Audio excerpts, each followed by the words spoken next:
அன்பு நண்பர்களுக்கு வணக்கம். இன்னைக்கு நம்ம ஒரு மொழிபெயர்ப்பு குறு நாவல பத்தி பார்க்கலாம்.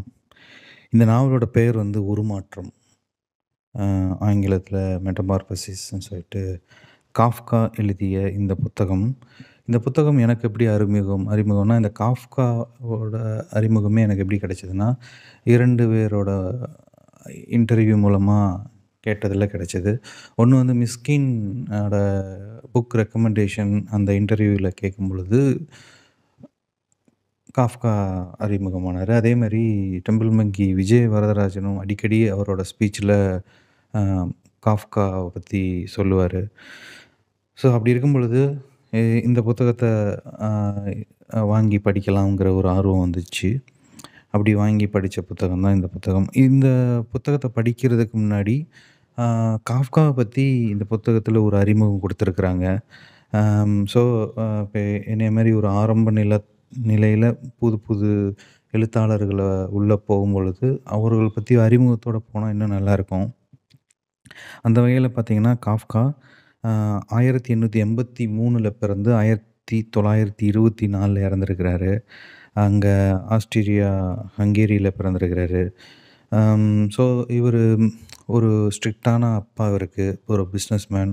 அம் அதேமாரி அம்மாவும் வந்து ஒர்க்ல இருந்திருக்காங்க. ஸோ சின்ன வயசுலேருந்தே ரொம்ப ஒரு தனிமையிலே வளர்ந்துருக்கிறாரு. அவர் ஒரு இன்ட்ரோவர்ட் தான் நினைக்கிறேன். அவரோட ரைட்டிங் பார்த்தாலும் அப்படிதான் இருக்கு.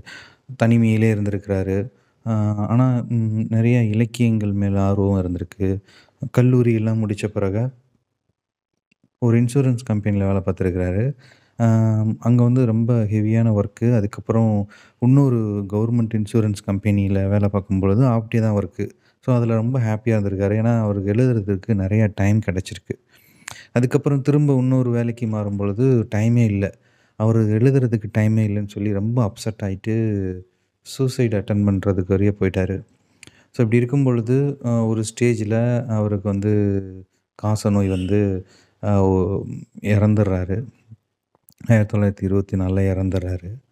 ம் இறக்கறதுக்கு முன்னாடி அவரோட கல்லூரி நண்பரான பெஸ்ட் ஃப்ரெண்டு ப்ரோடே அவர்ட்ட வந்து என்னோட புத்தகத்த ஒரு உயில் மாரி எழுதியிருக்கிறாரு. என்னோட புத்தகத்த, என்னோட எழுத்து பிரதிகள் எல்லாத்தையுமே எரிச்சிரு. ஏன்னா அதுவரையும் அத வந்து அவர் எழுதுனது எதுவுமே வந்து பப்ளிஷோ எதுவுமே பண்ணதே கிடையாது.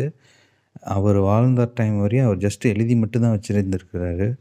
அ அவர் ரிப்பீட்டடா சில அவரோட புத்தகத்தையே படிக்கிறாரு.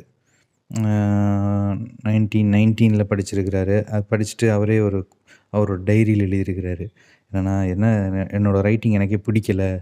இல்ல இது இன்னும் கொஞ்சம் பொறுமையா எழுதியிருந்தா நல்லா இருந்திருக்கும் அப்படின்லாம் எழுதியிருக்கிறாரு. கடைசி வரைய ஃப்ரெண்டுட்ட சொல்லிட்டு இந்த மாரி எரிச்சிருன்னு சொல்லி தான் அவர் இறந்துருக்கிறாரு. ஆனா, அவர் ஃப்ரெண்டு வந்து அப்படி பண்ணல. நல்ல வேளையா. இந்த படைப்புகள் எல்லாத்தையும் அவர் பப்ளிஷ் பண்ணிட்டாரு. அவர் இறந்ததுக்கப்புறம். ஸோ, அப்படி அந்த அதில அவரோட ஒரு நாவல் தான் இந்த உருமாற்றம். இந்த உருமாற்றத்தோட கதை வந்து எப்படி ஆரம்பிக்குதுன்னா, அ கதையில வந்து அ சேல்ஸ்மேனா இருக்கிறாரு. அவர் பேரு வந்து கிரிகர். அவருக்கு வந்து தொடர் பணி. காலையில ஏர்லியரா எந்திரிச்சுட்டு, அதுக்கப்புறம் அ ரொம்ப லேட்டா வந்து ஒர்க் முடிச்சுட்டு தூங்குறது, திரும்ப ஏர்லியரா எந்திரிக்கிறது, போறது. இப்படியே ஒரு ஒரு மிஷின் லைஃபா வாழ்ந்துட்டுருக்காரு. ஆஃபீஸ்லயும் பயங்கர ஆ ப்ரெஷரு. வீட்ல இவரோட வருமானம் மட்டும் தான். ஸோ, இவர பேஸ் பண்ணி தான் லைஃபே இருக்கு. இவருக்கு அம்மா, அப்பா, ஒரு தங்கை. தங்கை பேரு கிரீட்டு. இப்படி இருக்கும் பொழுது அவருக்கு ரொம்ப ப்ரெஷரு. அப்படி இருக்கிற ஸ்டேஜ்ல ஒரு நாள் காலையில எந்திரிக்க முடியல. பார்த்தா அவர் வந்து பூச்சியா மாறிட்டாரு. ஒரு கரப்பான்பூச்சியா மாறிட்டாரு. அ தலை மட்டும் தான் அவரோட தலையா இருக்கு, குட்டியா. அதுக்கப்புறம் உடம்பெல்லாம் அந்த கரப்பான்பூச்சியோட ஷேப்ல இருக்கு.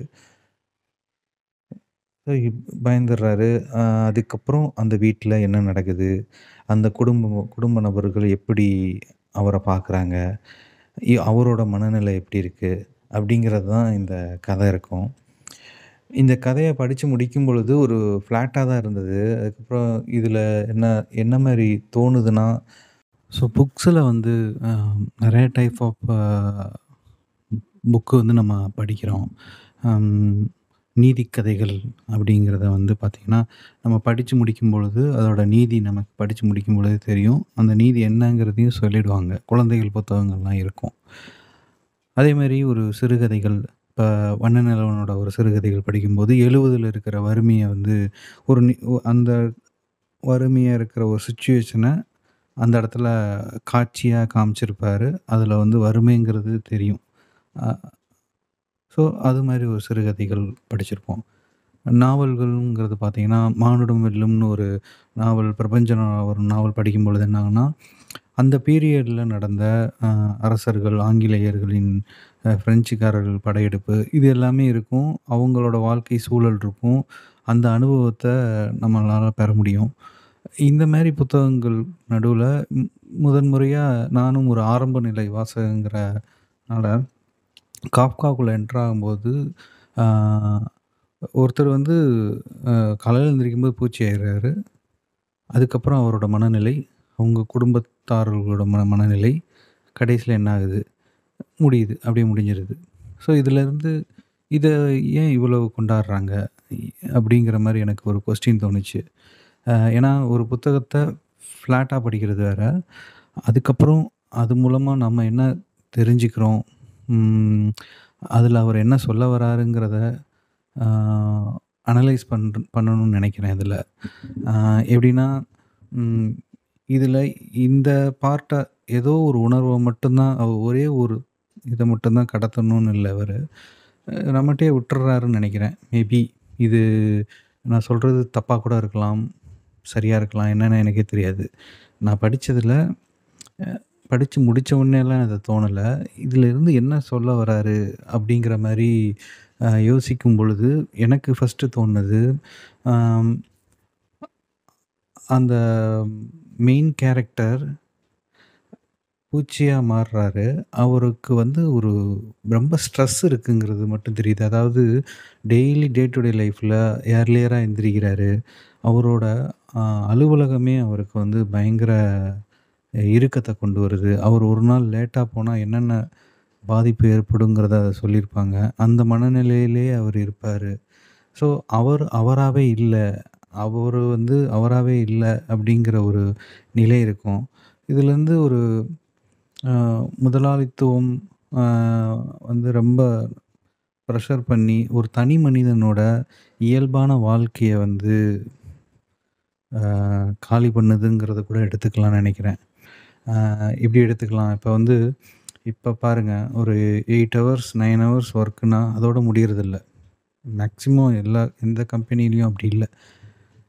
10 ஹவர்ஸ், 12 ஹவர்ஸ் இப்பலாம் வந்து எனி டைம் கால் பண்ணாலும் நம்ம அட்டெண்ட் பண்ணி ஒர்க் பண்ணணுங்கிற ஸ்டேஜில தான் இருக்கு. ஸோ ஒரு தனி மனிதனா இருக்கும் பொழுது, அவனுக்குன்னு ஒரு அ அவன் வேலை, அதுக்கப்புறம் குடும்பம் இதுக்கு நடுவுல சுயமா அவனுக்குன்னு ஒரு பிடிச்சமான ஒரு செயல செய்றதுக்கோ, இல்ல தெரிஞ்சுக்கிறதோ, படிக்கிறதுக்கோ அவனுக்கு வந்து கால நேரமே இருக்கிறதில்ல.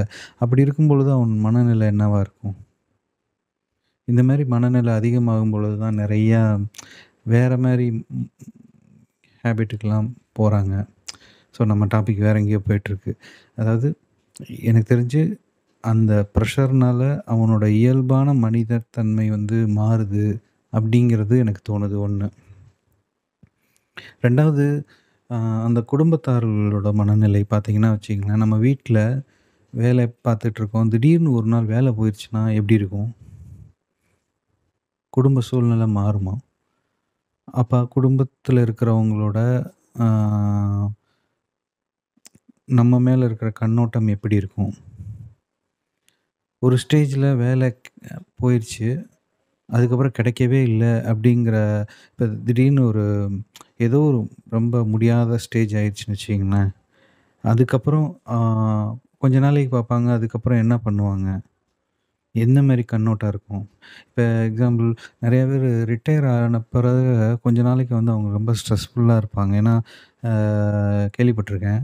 அதாவது ரொம்ப பரபரப்பா இயங்கிட்டுருப்பாங்க. அவங்கனால அத்தன வருஷம் இயங்கிட்டு, திடீர்னு வந்து வேலையே இல்லாம இருக்கிறதே வந்து அவங்களுக்கு கஷ்டமா இருக்கும். 2வது அது ஒண்ணு. அதுவரையும் இருந்த மரியாத குடுத்துட்டு இருந்தாலும், கொஞ்சம் சின்ன சேஞ்சஸ் வந்தாலும், நம்ம வேலையில பண்ணாதனால தான் இந்த இது போயிடுதுன்னு சொல்லிட்டு, வேற ஏதாவது வேலைக்கு போயிட்டுருப்பாங்க. ஸோ, அந்த ஒரு மன மாற்றங்கள், மனித மனங்களுக்குள்ள போராட்டத்த சொல்ல வராருன்னு கூட எடுத்துக்கலாம்னு நெனைக்கிறேன். அப்படியும் இருக்கலாம். ஆ ஸோ, ஒரு அவனுக்கு புடிச்ச செயல செய்யாம, இந்த சொசைட்டிக்காண்டியும், இந்த ஃபேமிலிக்காண்டியும் அ அவன் வந்து அவனா இல்லாம, வேற ஒரு தன்மையான வாழ்க்கைய வாழ்ந்துட்டுருக்கான்னு கூட நம்ம எடுத்துக்கலாம். இன்னும் சாதாரணமா பார்த்தீங்கன்னா, இந்த கதைய படிச்சு முடிக்கும் பொழுது ரொம்ப சோகமா இருக்கும். ஓப்பனா சொல்லணும்னா, அந்த கேரக்டர் வந்து அ இது ஸ்பாய்லரு. அ பட்டு இந்த நம்ம என்னன்னு தெரிஞ்சுக்கிறதுக்காண்டி இத சொல்றேன். அம் இறந்துரும். அந்த பூச்சியா இருக்கிறவரு. Main character இறந்துருவாரு.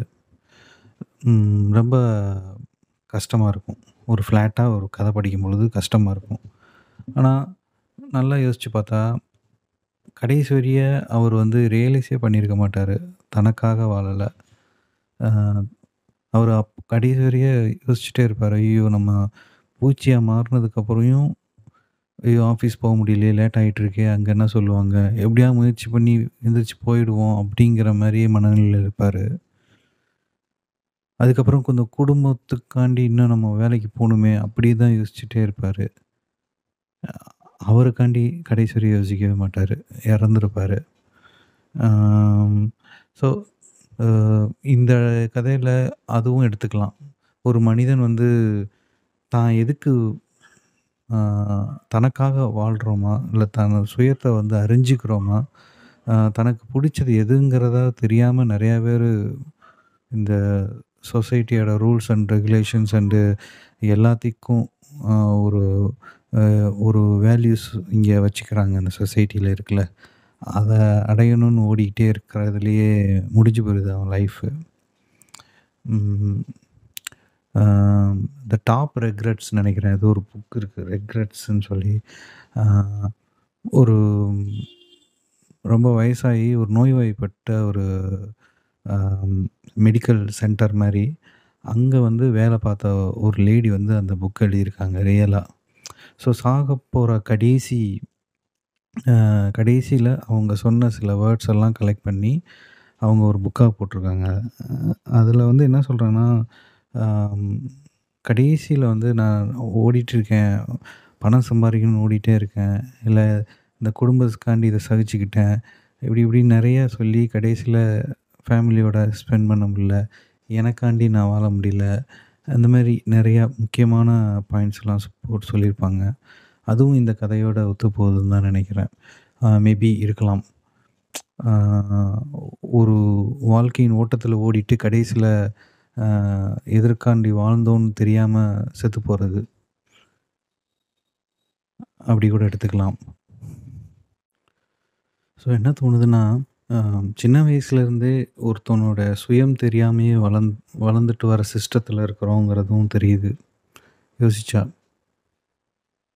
எல்லாரும் ஒரே ஸ்கூல். அதில ரேங்கிங் சிஸ்டம். ஸ்கூல் முடிஞ்சோனே காலேஜ். அவனோட இன்ட்ரெஸ்ட் என்ன? அப்படிங்கிறத அவன் தெரிஞ்சு, அதுக்கு போறதுக்கு கூட டைம் இல்லாம, காமனா எல்லாம் படிக்கிற ஒரே டிகிரி. முடிச்சுட்டு திரும்ப ஏதோ ஒரு கம்பெனியில ஒர்க்கு, பணம், தேவைகள், சர்வைவல். பார்த்தீங்கன்னா, திரும்பி பார்த்தா 50, 60 வயசு ஆயிடும். கடைசி வரை அவனோட இன்ட்ரெஸ்ட் என்னங்கிறதே தெரிஞ்சுக்காமயே நெறையா பேர் சில பேர் தெரிஞ்சுட்டு அதுக்கு அடைய முடியாம இருப்பாங்க. சில பேர் அது என்னன்னு தெரிஞ்சுக்காமயே கடைசி வரைய அவங்க லைஃப் முடிஞ்சிரும். அப்படிதான் தோணுது. இந்த இந்த கதைய படிச்சுட்டு நெறையா அந்த கேரக்டரோட சேஞ்சஸ் அவங்களோட மனத வந்து பார்க்கும்பொழுது, அ இங்க இருக்கிற மனிதர்கள், நம்ம மனிதர்களோட நிலைகளும் இப்படி இருக்கலாம்ங்கிறதும் தோணுது. இப்ப நான் சொல்லிட்டு இருக்கிறது புக்ல கிடையாது. மேபி அவரு சொல்ல வர்றது எதுவா இருக்குமோன்னு தான் கொஸ்டினா இருக்கு. ஸோ எல்லாரும் இந்த புத்தகத்த வாங்கி படிங்க. சின்ன புத்தகம் தான். ஆ ஆ படிச்சு முடிச்சுட்டு, அதுக்கப்புறம் அதன் மூலமா உங்களுக்கு என்ன தோணுங்கிறதையும் கொஞ்சம் அனலைஸ் பண்ணி பாருங்க. இந்த டைப் ஆஃப் புக்க நான் இப்ப தான் படிக்கிறேன். சிறுகதைகள், நாவல், கட்டுரைகள் டைரக்ட்டா இந்த மாரி படிச்சிருக்கேன். இந்த இது வந்து பார்த்தீங்கன்னா, அம் ஒரு ஃப்ளாட்டா படிச்சோன்னா, அது ஆர்டினரி கதையா இருக்கும். அதுக்கப்புறம் அதன் மூலமா நமக்கு என்ன உணர்வுகள் ஏற்படுதுங்கிறத, உங்களுக்குள்ளேயே உங்களோட மனநிலைக்கு ஏத்த மாரி, உங்கள் இதுக்கு ஏத்த மாரி நீங்க புரிஞ்சுக்கங்க. ஏன்னா, இந்த மாரி புத்தகங்கள் வந்து கரெக்ட்டா இன்னும் நல்ல அ இது இது மாதிரி நெறையா படிக்கிறவங்க கிட்ட பேசுனா இன்னும் நெறையா ஐடியாஸ் கிடைக்கும்னு நெனைக்கிறேன். இதில இன்னும் என்னென்ன மாரிலாம் அ அ கண்ணோட்டங்கள்ல பார்க்கலாம் இந்த புத்தகத்த இந்த கதைய. காஃப்காவோட அவர் வெளிப்படுத்தும் உணர்வ அப்படிங்கிறத தெரிஞ்சுக்கலாம். பட்டு இப்போதைக்கு நான் படிச்ச ஃப்ளாட்டான சர்ஃபேஸ் படிச்சதில அது மூலமா கொஞ்சம் தெரிஞ்சது. மேபி நான் சொன்னது கரெக்ட்டா தப்பான்னு தெரியல. எனக்கு தோன்றத சொல்லிட்டுருந்தேன். கண்டிப்பா இந்த புத்தகத்த படிங்க. சின்ன புக்கு தான். ஒரு நாள்லயே நீங்க சு படிச்சு முடிச்சுட்டு நீங்க அத பத்தி யோசிக்கலாம். அ கண்டிப்பா இன்னொரு புத்தகம், இல்லாட்டி ஏதாவது ஒரு திரைப்படத்த பத்தி பார்ப்போம் நண்பர்களே. நன்றி, வணக்கம்.